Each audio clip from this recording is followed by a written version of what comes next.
Commentaire par Abbé Joaquim Meseguer Garcia. Roube, Barcelona, Espagne. Le Fils de l'homme, qui est-il, d'après ce que disent les hommes? Et vous, que dites-vous?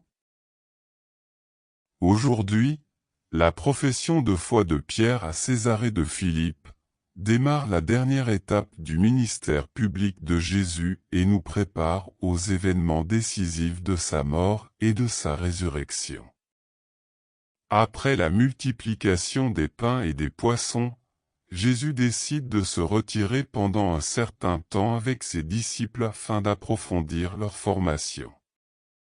C'est à travers ses disciples que commence à se dévoiler la semence du royaume des cieux au monde, l'Église. Il y a 2 dimanches, nous entendions comment Pierre après avoir marché sur l'eau commence à s'enfoncer et nous avons entendu le reproche de Jésus. Homme de peu de foi, pourquoi as-tu douté? Aujourd'hui il se transforme en éloge.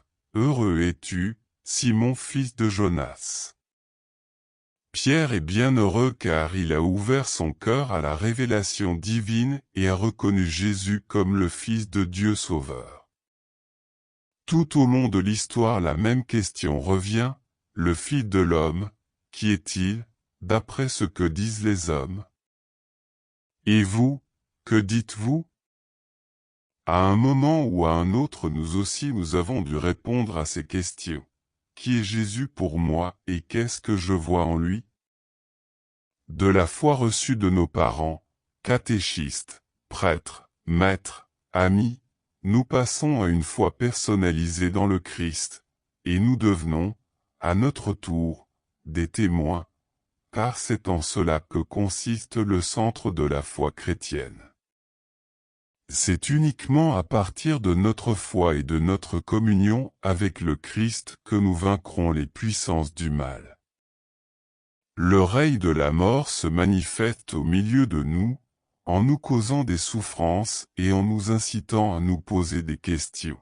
Néanmoins, le royaume des cieux se manifeste parmi nous également en nous dévoilant l'espérance, et l'Église, qui est le sacrement du royaume des cieux dans le monde, fondé sur le roc de la foi professée par Pierre, fait naître en nous l'espérance et la joie de la vie éternelle.